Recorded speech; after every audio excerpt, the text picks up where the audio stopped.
Selamat datang di channel kami. Sebelum lanjut membaca, silahkan klik like, subscribe, komen dan share sebanyak-banyaknya. Terima kasih. Bab 76. Ekspresi Reva tampak acuh tak acuh. Jika kalian ingin bertarung, pergilah ke gang belakang. Sial, kau berani ke gang belakang.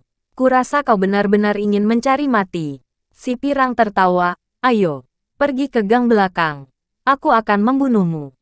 Ketika mereka sampai di gang belakang, orang-orang ini hanya memblokir pintu gang untuk memastikan Reva tidak akan melarikan diri. Si Pirang menutupi sebagian kepalanya dengan satu tangan dan menunjuk Reva dengan tangannya yang lain sambil berkata, "Tebas dia sampai mati." Dua orang di sebelahnya telah mengeluarkan parang mereka lalu meraung dan bergegas maju ke arah Reva untuk menebas kepala hingga wajahnya. Reva juga tidak menghindar.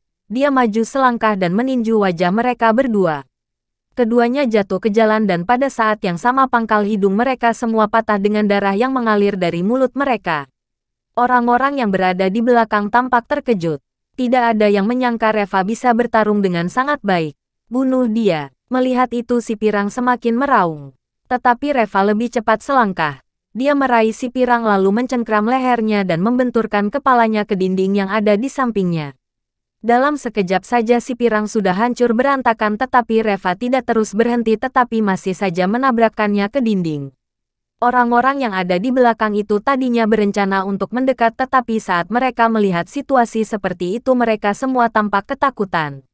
Semua orang di sana melihat wajah si Pirang yang berlumuran darah, hidungnya rata dan giginya yang hampir rontok semua. Mereka ini biasanya tampak sangat arogan tetapi pada kenyataannya mereka hanya sekelompok pria lemah yang suka menggertak saja. Mereka belum pernah menghadapi situasi seperti itu. Melihat si Pirang yang sekarat di tanah, orang-orang ini tampak gemetar dan ketakutan. Mereka menatap Reva seolah-olah mereka sedang melihat dewa wabah saja.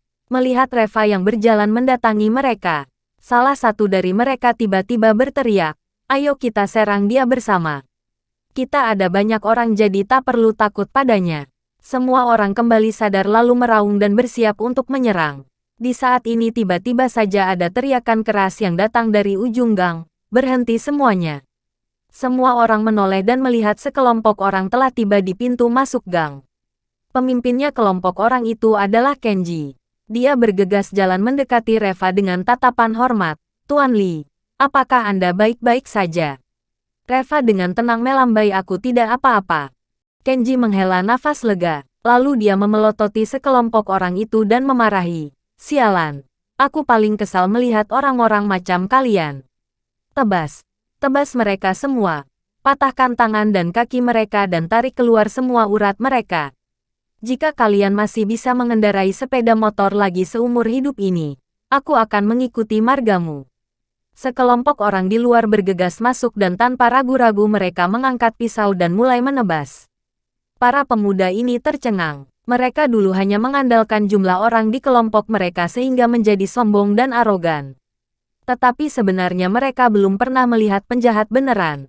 Kenji yang dapat memiliki status seperti ini sampai sekarang tidak tahu sudah mengubur berapa banyak tulang sebelumnya.